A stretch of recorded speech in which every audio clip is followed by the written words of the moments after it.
วันนี้น้องพี่น้องที่พบกับสองถามละน้องพี่น้องที่เราไปถามเลยเราอยู่ที่สาวสองคนจะไปถามเลยมาใครใครจะพูดไหมเจอสองสาวเป็นยานแล้วมั้งไปที่นี่สาวน้อง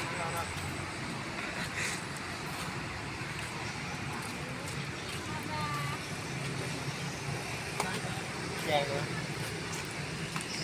คนไทยทำ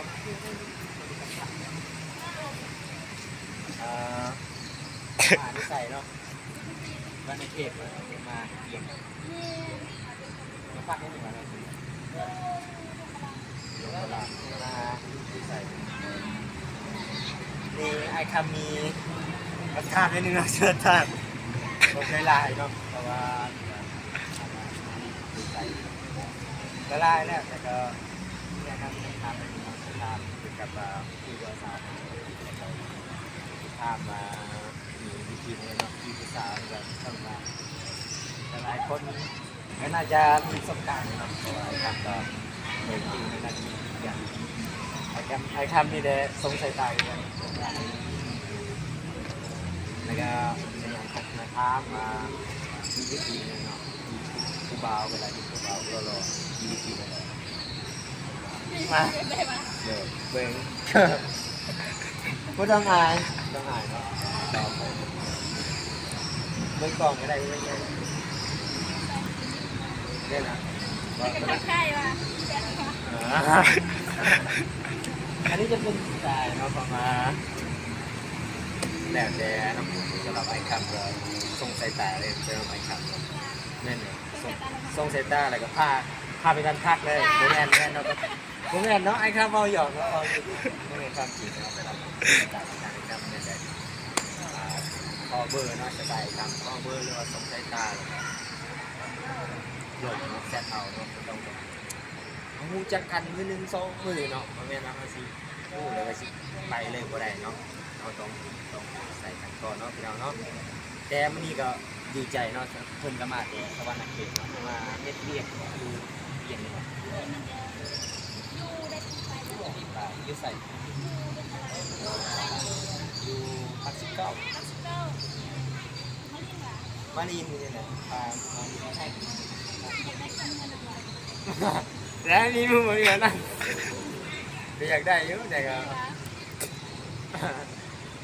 อยากได้เยอะแต่ก็เอาเข้าใจสบายไป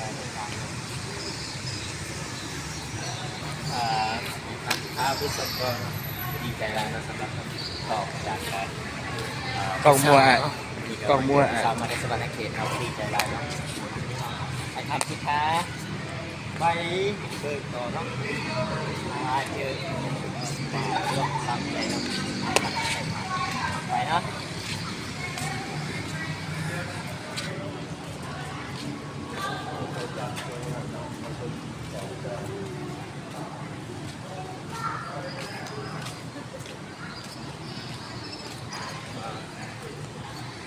ที่นี่ก็ยังกำลังข่าวมุกคู่ของเราเนาะมันเป็นคนทำงานเนาะบุกว่านยังพัชมาจากโหงไอ้คำยังบุกเนาะพัชมาจากโหงเพราะว่าซิมาลีนแกตอนนี้เนาะมีรับไปดูบนเก่าเนาะไปลองบอลวิวงามๆหรือว่าน้ำพุจากภูไทยเนาะว่าเป็นสิ่งที่สวยงามเนาะสำหรับผู้ใส่บ้านเฮาหรือว่าอยู่เมืองนาคอนหลวงของเนาะเพื่อเป็นสถานที่หนึ่งเนาะที่สวยสดงดงามเนาะเป็นที่หลายๆคนเนาะมีความสนใจอยากไปเที่ยวเนาะเพราะว่าเป็นที่สวยงามดีเนาะเนาะเนี่ยครับที่พาไปชมคืนเนาะเนาะไปเบิ่งความงามเนาะความงามของคนไทยของเฮาเนาะไปเนาะ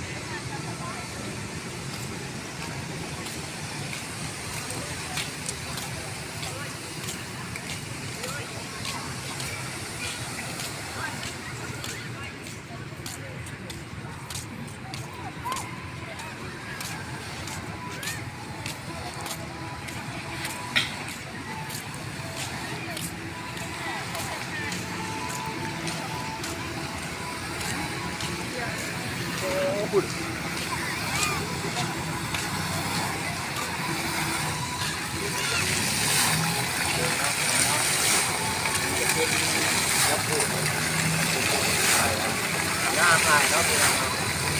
อะไรที่อยากไปเที่ยวเนาะหรือว่าอะไรดี ระวังเลย ไปตอนนั้นคืออยากแนะนำเนาะผู้สาวเนาะหรือว่าผู้บ่าวอะไรที่อยากไปถ่ายรูปเนาะหรือว่าถ่ายรูปด้านหน้าเนาะประตูใส่เดินเอาดูเนาะ